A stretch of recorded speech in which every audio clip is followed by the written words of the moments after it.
as a business owner, we don't have an outlet. I didn't have an outlet. I have people come to me all the time for advice. I'm the guy that always gives Mhm. advice, right? Yeah, How do you do this? How do you do that? And I'm used to doing that. But at one point, it's like, who do I go to for advice? right. I didn't have anybody to talk to. I really didn't. And so for me to be able to sit down and pen this book, and actually have it on paper, it was a release for me. It was like taking a 1,000 pounds off of my chest. You're watching the Spotlight Network, starring Hollywood's newsman, Logan Crawford. They now believe a single member. He works with TV and film legends. And now, Logan's shining the spotlight on the world's top emerging authors and creators. International were abducted. This is Spotlight with Logan Crawford, streaming on Roku, Apple TV, and Amazon Fire TV. I'm Logan Crawford, and right now on Spotlight, we're diving into the high-stakes world of sports with a terrific author. His name is Alan Santana, and he has penned a powerful book. It is called Unprotected, The Final Round, Navigating the Shark-Infested Waters of Sports, Business, and Life. With over 40 years in the fight game, Santana has seen too many athletes rise to fame and fortune only to lose everything when the final bell rings. His book is a must-read for athletes, entrepreneurs, and anyone looking to protect themselves from predators lurking in business, sports, and life. We're delighted to have this very talented author join us here today, and we ask viewers like you to support authors like him by subscribing to our channel and by purchasing his amazing book. The links are below this interview. Alan, such an honor to have you on the show. Thank you for joining me. Thank you, Logan. Thanks for having me on your show. I appreciate it. Great to have you here. Let's talk a little bit about your background. 4 decades in the fight game. That's a long time. Who is your favorite boxer? Tell us a little bit about your background, and tell us a little bit about the fight great game that you were part of. Sure. So real quick, I have actually been in the fight game for 5 decades. Okay, you look too young to be in the game for 5 decades. Been 5 decades. I started boxing at about 8 years old here in Wow. Los Angeles, California. My favorite fighter growing up was actually Muhammad Ali, Yeah. and I wanted to emulate everything I saw him do. Not so much the way he talked, but I loved his boxing style, and he was a pure Yeah. boxer, and I just loved that. So I started, like I said, boxing at 8 years old, and I never looked back from there. So you were a professional boxer. Yes, I fought in the amateurs. Oh my gosh, for up until I was 27 years old. So that's a long amateur career. Well, Exactly. 200 fights, and then I fought professionally out of Los Angeles for a few years. I had an accident that ended my career abruptly. Right, right. And beyond being a boxer, tell us a little bit more about your life in the boxing world. I've been fortunate to sit on the board of directors for the World Boxing Hall of Fame. I'm now with the National Boxing Hall of Fame on their board. I have supervised several world title fights around the world and here in the United States for different sanctioning bodies, which I'm proud to do that. I have a big event coming up in November in Catalina Island, or on Catalina Island, I should say, where we're going to have 3 world title fights, and I've been picked to be the supervisor for those world title fights. Very cool. Very cool. I agree with you. Muhammad Ali was always my favorite. I mean, I think he did things in boxing that nobody else did. I think he destroyed himself with rope-a-dope. I think he took too many punches, right? No, I agree. A lot. Yeah, that's one of the things with fighters. A lot of fighters stay way too long in the business. I don't care if 50, 60, 70 years old, you still think you can fight and get in and do that, but you can't. There is our careers are short-lived, and a lot of fighters, they get in the ring, like I said, well beyond their careers, and that's when a lot of damage takes place. And it might be a mistake to say, hey, I'm going to go like this and let the guy beat the hell out of me until he's tired, and then I'm going to fight. Right. It's just like, Ali wow. Ali was notorious for that. I mean, he Yeah. did that a lot of his fights. You see him doing, covering up like that, right? And doing the rope a dope. And I think he paid the ultimate price later on in Yeah. life. Yeah, absolutely. Absolutely. unprotected. We don't want to be unprotected. We don't want to play rope-a-dope in this life. We want to get out there. We want to have skills. We want to have knowledge. Tell us a little bit about your book and what it contains and why you've written it. Well, this is, and I have a copy here. I'm going to pull this up real quick. Sure. This is actually a continuation of my first book, Unprotected. So Unprotected, the first book was released about back in 2018. And I always knew I was going to pen a second book.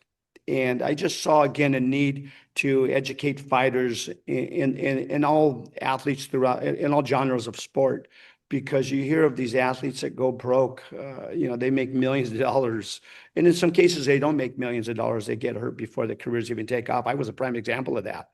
And so I felt the need to write this book to help educate fighters and teach them about the ins and outs of the sport, talk about the business side of this, because a lot of fighters, when you think about fighters, and it's not putting any fighter down or anybody down, but a lot of fighters come off the mean streets. That's just a given fact. And they're trying to fight their way out of poverty, maybe out of a rough neighborhood. So what did they do? They put on boxing gloves. A way for them to fight their way out of that situation. But doing that, again, not being educated or receiving money. Once the money starts coming in and these guys start going, blowing money, right? What's the first thing a guy will do is go out and buy a, $100,000 car or go out and buy an expensive watch or, whatever it is. Yeah. And you have the people that hang on to them as well. They're there for the ride. And Yeah. so this book, we talk about that in the book. You got to make wise investments. Like you said, a lot of these guys don't have doctors or lawyers as fathers. They're coming from the streets. They're tough guys. They're not necessarily educated. They're getting money thrown at them, and people who are business managers come at them, love interests come at them, and everybody is looking to get a payday. And by the time, no matter how much money you earn, a lot of these guys are broke, right? No, it happens sometimes even before the careers are over, they're broke. Yeah. I've seen it all too often. There's numerous examples that I write about in my book, and I don't just talk about boxers. I talk about baseball players, about professional football players, basketball players. It happens in all sports. It's not specifically boxing. So again, this book, it crosses all genres of sports. So it doesn't matter what sports you're in, or even if you're a professional athlete, but it talks to me, again, how to save your money, how to invest it. These are things they don't teach you in school. They really don't teach you that when you're going to school. So I felt the need again to pin this and get it out there to the masses. Absolutely. I think it's a great idea that you did that. So what is some of your best advice? People are getting chunks of change thrown at them that they never expected to have before. And like you say, don't buy that $200,000 watch. Don't buy that $300,000 car. And, date one girl at a time and make sure she really loves you before you give her all your money. Right? When you talk about dating one girl, I'm going to use this Evander Holyfield. God knows how many women he has and how many he has many children, numerous children. Child support's expensive. Right? I Yeah. could remember him he's a prime example, and I don't like, it's not picking on him or anything, No. but he was the guy that had numerous kids with different women, Right. millions upon millions of dollars. Yeah. If you go to Buckhead, I've been to Buckhead because I've worked world title fights in Buckhead, in Atlanta, and Buckhead. Yeah. Even Holyfield had two mansions, literally one side by side. And you could walk through the gates of one mansion to get to the other one, right? Yeah. He was flying back there one day because he was going to foreclose on those properties. It was sad. Yeah, I exactly. sanctioned a title fight for him I'm going to say probably 7-8 years ago now, where he was fighting for $1 million. $1 million is still a lot of money, but when you're a guy like Evander Holyfield, he was fighting for tens of millions of dollars at one point of his life, his career. Yeah. Last time we sanctioned a fight for him was for $1 million. One of the things I tell people, and I'm going to use that analogy, the $1 million sum. Mm. A lot of fighters don't realize when you make $1 million, what's the first thing you have to do is pay taxes on that $1 million, right? Yeah. So you're already probably going to lose $280,000 right there. That's at 20%. Right. Then you got to look at the state taxes. So the state comes and grabs their share, right? So to knock off another $100,000. So now you're down to 600,000 and change, right? Now on top of that, you have to pay your trainers, your whatever fees you're giving them. Usually it's 33% of your purse. Hmm. It's another $330,000, and it could be less depending on what you negotiate with your manager and your trainers. But by the time you're done, you're lucky to have $500,000 left or less. Exactly. And I realize that. yeah, it does just disappear. It does evaporate like that. When people make a lot of money, people want to make a lot of money off them. I mean, I was even thinking about Johnny Depp when you were going through your list of athletes. He was the highest paid movie star in the world, but he started doing things like buying himself islands, you know, and it was a risky investment. Where should people put their money? Real estate can be a great choice, right? I'm not an expert, a financial expert or anything, but real estate's a good choice. There are safe investments out there that people can put their money in, IRAs or 401ks. You can even invest in a 401k. You can start your own 401k up. Yeah. But again, there's lots of different investments. There's tangible investments. Yeah. Sometimes you talk about watches, in a Rolex watch, for example, it does retain its value. Right. So, but again, I wouldn't invest in watches if I were an athlete just starting out. I'd look for ways to put my money aside. Perfect example, Gary Russell Jr. I actually flew to New York to meet Gary Russell Jr. And I was talking to his father at the time. We were looking at maybe taking over his career and helping him, help him navigate the waters, in his career, because there was a lot of problems there. But he was one of the few fighters I know that's very smart. He had invested his money in real estate. Hmm. And we talked about that. And so he has a few properties in New York where, not New York, but I think it's in Washington actually, where he has income coming in now. He doesn't have to worry about his future literally because of that. So again, he was smart with his money. Now a lot of fighters aren't smart. And Yeah. again, that's why I go back and say, read this book. Yeah. Absolutely. Absolutely. You can make big mistakes. Who are some of the sharks that they should watch out for? I know in Hollywood, I hear a lot of horror stories about business managers. I mean, even our boy Tom Brady, the greatest of all time, forked over millions to a sham crypto scheme.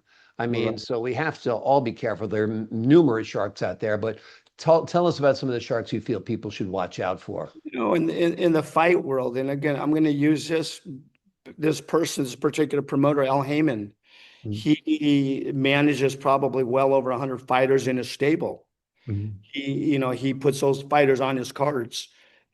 Gary Russell came to me at one point because Al had burned him for about $500,000. Mhm. And the first thing I asked Gary was, "Let me see your contract." Didn't have a copy of a contract because I don't think there ever was a contract. Right. So that was a problem. A lot of fighters, again, don't understand, they're not savvy, they're not business savvy. And so I think it's smart that they align themselves with the proper people around, in their inner circle. And you have to be careful about that because look at Shohei Ohtani is a perfect example of his person that was managing his money. Look what happened there. With Right. $12 million, maybe more, that he took and gambled it. Yeah. So you got to be careful who you allow into that circle. Exactly, exactly. And also, you got to be very careful in your personal life too, because so many athletes see it all taken away because of a car wreck or because of some kind of scandal off the field or out of the ring. I mean, this is a tough time to be a celebrity. The trappings about being a celebrity are now illegal. You know what I mean? Right, right. People are, what people thought was cool in the good old days isn't cool anymore, and things are taken away from you fast, and you're canceled. And suddenly your contract, your idea of being a sportscaster after your boxing career is over. I mean, so you really have to watch out for your reputation on and off, don't you think? Yes, I agree 100% there. You have to watch your online reputation nowadays. I mean, I get my publicist one time said, "Alan, make sure you're cognizant of what you're putting online. Be Yeah. careful because people are following you." Right. When you're writing books and you're doing other things in that world, in the entertainment world, you have to be very careful again of who you align yourself with and what you say and how you say it, how you dress, everything you do. Yeah. I mean, Because you like a post, you didn't realize the guy was a Nazi. You know what I mean? It's just like, oh, I didn't know that. He said it's a beautiful day here in San Francisco, and I liked his post. And now all of a sudden, I'm tied to some guy who's got a horrible history. So I would think delete your social media in many cases or have it professionally managed, right? no, you do. You have to have it professionally managed, or and you again be very careful about what you put out there because again, you could put something out there, they can twist and turn that into anything they want nowadays. It's so easy to do. Yeah. And they can just one bad post or something that somebody says and misconstrues what you've said will just basically destroy your career. Yeah, exactly. We see it happen day in, day out. Talk to me a little bit about the boxing game today. I grew up loving boxing. My dad was a big fan of Rocky Marciano, said he Mhm. was the greatest boxer of all time because he was never defeated, and it didn't hurt that he was Italian. My dad liked that. Um, but boxing today, I think it's getting ruined by MMA and all of this stuff. What are your thoughts? I think that again, when MMA came onto the scene and people started following that, there's a huge difference between that and boxing, Yeah. and that MMA has a huge following. They just signed a huge deal with Paramount, Mm. I think yesterday, where they're going to start streaming their fights on Paramount, which is great for MMA. Right. In the fight world, going back 50 years ago, 60, 70 years ago, it was a different time. You had, I'm gonna say this, the mob was involved in the fight game back then. Everybody, we all know that, right? Yeah. So the pit fighters would take dives even back then, Right. and so it's always been, I guess, a corrupt sport. And when I say corrupt, I mean by the people that are behind the scenes running it, the Yeah. mob. Yeah. Sometimes the pit fighters taking dives because they need money, whatever the situation may be. It's changed though immensely today. Even going back 30 years ago when I fought, it's much different now today because you have the internet out there. We all athletes from different periods of whatever their era was. You say, man, I wish I were playing professional baseball today or a professional fighter today because now there's so much more you could do to promote yourself with the internet, right? Yeah. So every generation we all say the same thing. Man, I wish I were fighting today or playing baseball because you have all these tools at your disposal which, Yeah. you know, 30 years ago, we didn't have a lot of these tools at our disposal, So I have always said, man, if I were fighting today, I could have made a gazillion dollars. Yeah. Everybody would know your name today. You know what I Right. mean? Because of Yeah. social media, your fight could go viral. If you get a Right. great knockout or something like that, right? Right. Right. No, it happens. So again, looking back, I think, and I'm going to go back to Floyd Mayweather. I think Yep. Floyd really changed the game of the sport, not for the better. I wasn't a huge fan of Floyd Mayweather. I didn't like how he promoted his fights, how he paid. What people don't understand, and I've explained this several times. I said, look, Floyd Mayweather he had his Money Mayweather Promotions, whatever they were, Money Promotions, right? Mhm. He paid the judges, he paid the boxing commission, the referee. They were on his payroll. So how is that not a conflict of interest, Exactly. right? Exactly. And Yep. so and then all of his fights were always in Vegas. He never fought out of Las Vegas, so he never lost a fight. And even if it was a close fight, the decision was always going to go his way, no matter Yeah. what. He changed the game immensely, and I think it was again not for the better, Mm. just because of the way he did things. And then when he fought for his 50th so-called win, he fights, oh my gosh, the MMA fighter. I can think of his name right offhand, but Yeah. he to get his 50th, Conor McGregor. So Right. Right. Conor McGregor had never boxed in his life. And Right. to say that was a legitimate 50th win was that would be a slap in the face to guys like Rocky Marciano, Right. Right. And which Conor we McGregor looks like a little guy. I know he's fierce in the ring, but he's not like a heavyweight boxed. boxing material, No, right? he had no boxing skills whatsoever. So I had a hard time with that. A lot of true fight fans had a hard time with that because they said, how could you fight a guy like Conor McGregor who never boxed in his life and say that's your 50th boxing win, for a record? So Yeah. there should be an asterisk in the record book for that. That's my feelings. Mhm. So that he changed the game. And then, fast forward to today where you have Jake Paul. Yeah. Uh, Jake Paul's changed the game immensely. He has Yeah. millions upon millions of followers on social media sites, Yeah. and I won't knock the guy because I think what he's doing is great for the sport. Maybe, Right. his boxing skills, I think they're coming along. Each fight he's getting better as he goes along, and he trains hard. I Hmm. know some people that actually train him. He trains very hard. But what I like about him, he's promoting his own shows. He takes care of his fighters on his undercards. They get paid very well. Amanda Siriano, I think they fought, and Katie Taylor fought on one of his cards last year. They made $6 million a piece, which is unheard of for a female fighter. Wow. So I give him props for that. And who knows, Yeah. looking in the future where the fight game is going to go. Nobody knows. It, Right. it'll always be around though. It's going to always be around because Yeah. I mean, go back to the Roman days, right? The beginnings of boxing.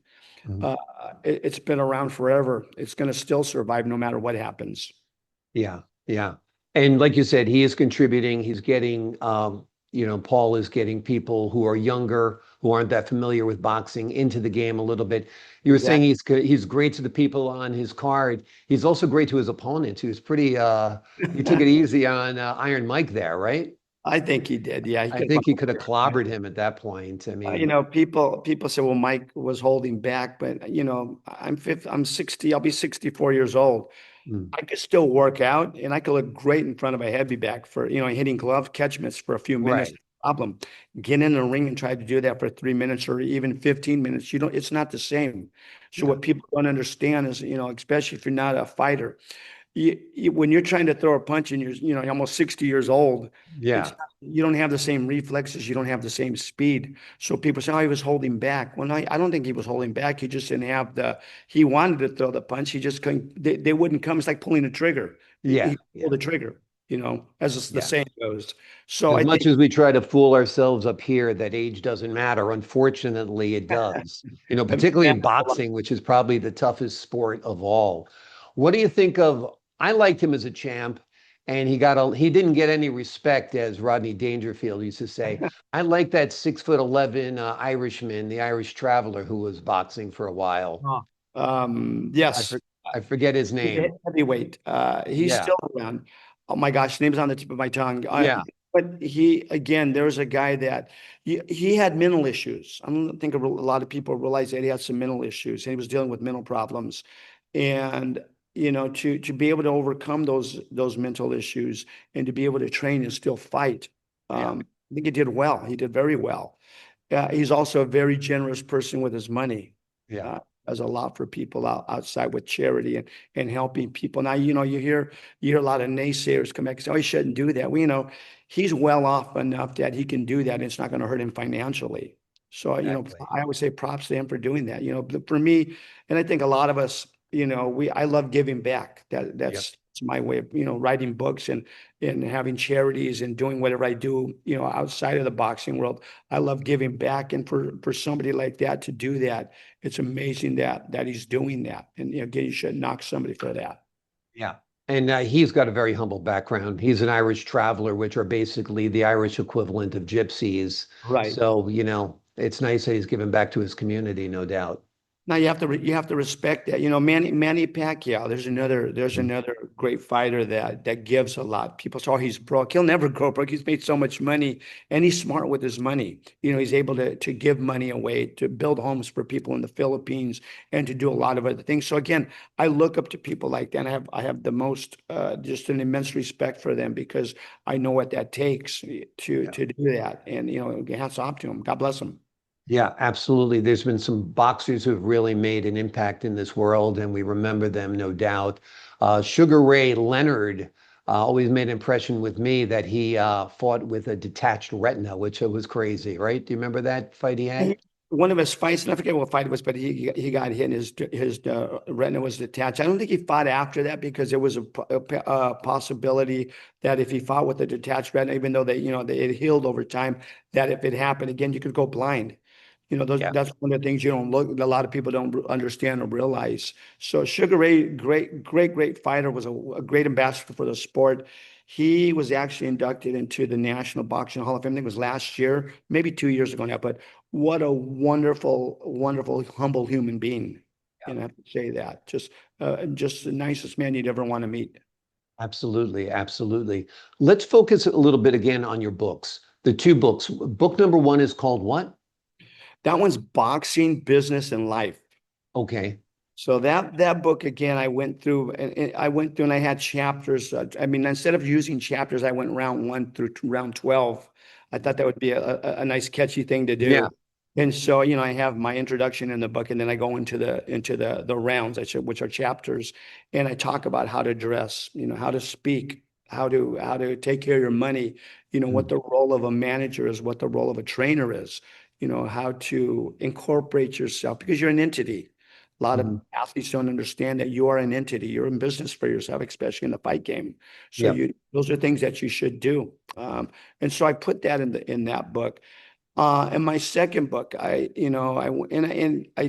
go a little bit deeper into my personal life story of the issues, and I'll say this: the issues I had of being in business with my father Mm, wasn't good. yeah. A lot of people outside looking in didn't realize the complicated relationship that I had with my father. It was a love-hate relationship. Yeah. And looking back now, if I knew, what I know now, I would have Yeah. never went into business with him because I didn't realize there was other issues that he had. And I was basically abused that way by my own father, not so much physically, but Right. mentally, and then abused financially, you Yeah. know. And I would always say this. I told my wife this several times. I said, you throw a bone to a dog. What does the dog do? It goes and gets the bone. It retrieves the bone, brings it back, and you could kick that dog and you could throw that bone out there, and the dog's going Yeah. to continue to do the same thing. Well, that was me. I was the Right. same way. I was loyal. I was a loyal son. But I felt a need to actually talk about that in my book because, Yeah. again, as a business owner, there we don't have an outlet. I didn't have an outlet. I have people come to me all the time for advice. So I'm the guy that always Mhm. gives advice, right? Yeah. How do you do this? How do you do that? And I'm used to doing that. But at one point, it's like, who do I go to for advice? Right. I didn't have anybody to talk to. I really didn't. And so for me to be able to sit down and pen this book, and actually have it on paper, it was a release for me. It was like taking 1,000 pounds off of my chest Yeah. because I could talk about the issues I had with my family and my family as well, growing up in the business. Because my father was in the paving business, and I kind of emulated everything my father did. They said he was a fighter, so I was a fighter. He Mhm. ran a business, I ran a business, kind of the same thing. But as I got older, I saw that maybe that wasn't the best thing for me. But at that point, I'm so deep into that career that I couldn't look back. I Yeah. had just forge forward, and I have a very successful paving company here in the Los Angeles area. I've been in business for 36 years. And again, I talk about that in the book. I talk about how to navigate, again, even shark infested waters in business, right? Because they're Yeah. there. You have to know how to navigate those when you have issues and the problems you face in business. So I thought it was very important to put that in the book. Again, the second book is a continuation of the first book, and Mhm. dove deeper into the origins of the sport. I talk about a lot. I talk about Jake Paul in this book, Mhm. how I think he's good for the sport. Yeah. I use other examples of fighters that went broke. So it's all in the book. Again, part of it's my personal journey in life when I was born. Talk about Mhm. so where I grew up at, the neighborhood we grew up in. We grew up in a great neighborhood, and the things that we did as kids. So and why I got into boxing. I was bullied as a kid, and that was the reason I turned to the sport. Yeah. Very cool. Very cool. I still remember hitting my dad's hands like this when I was a young man. I don't know if kids and dads do that anymore, but one of the first things my dad did was teach me how to box, Right. and I think it's a great skill for men to learn and for women to learn. It does give you confidence. I mean, there's so much with the martial arts and all that stuff, but you and I know that martial artist isn't going to last 2 seconds with a boxer. No, I think a boxer still has an advantage. Yeah, that's what I'm saying. The martial artist is done. Art, you know. Yeah. Uh, and I've always said this. Fortunately for me, I never got into many street fights. I wasn't a street fighter. Right. I always say I was more of a lover than a street fighter. But Yeah. when I had to protect myself, again, that's why I turned to boxing. As a little boy, I got beat up and I got picked on a lot. I Yeah. was the smallest kid in the class, and so Mm. I got picked on, and I was bullied. So, for me, again, I talk about bullying in this book. I Yeah. have programs where I have anti-bullying programs that I take across the country and here locally where I talk to children about that. But being bullied was tough, and when I finally turned to my mother and asked if my father would teach me how to box, unbeknownst to me, my father was a fighter. I didn't even know Mhm. that. Wow. So at 8 years old, I always say this, he took me down to the local sporting goods store, Big Five in San Pedro, California, bought me my first heavy bag, which was an Everlast heavy bag. Yep. It's still in the garage. It's in my parents' garage, actually. And then bought me my boxing gloves, which I still have hanging in my office to this day. Awesome. Those gloves are what, almost probably 55 years old. Awesome. I have them. But That's great. once I learned how to box, no one ever messed with me ever again. I Yeah. was able to protect myself. But at the same time, I didn't abuse that, being able Right. to protect myself. As a professional boxer, people think, oh, you're a tough guy, or you're a bully, or no, we're athletes. Yeah. So you have to look at it from that perspective. Absolutely. Absolutely. Well, we're glad you still have those gloves from 55 years ago. Those are great keepsakes. You still have the heavy bag as well? It's actually in my father's garage, so Awesome. it's still there. It's still there. Awesome. That's great. And Alan has put forth two great books. The book we've been primarily focusing on today is called Unprotected, The Final Round, Yes. Navigating the Shark-Infested Waters of Sports, Business, and Life. Alan shares his half-century of experience in the fight game, and it has applications for boxers, athletes, artists, actors, and of course, business people as well. Because you can make that dough, but it's easy to lose. So take some advice that you'll find within the pages of this book. Alan, thank you so much for joining me here today. Thank you for having me. I really appreciate the opportunity to speak with you and to promote my book.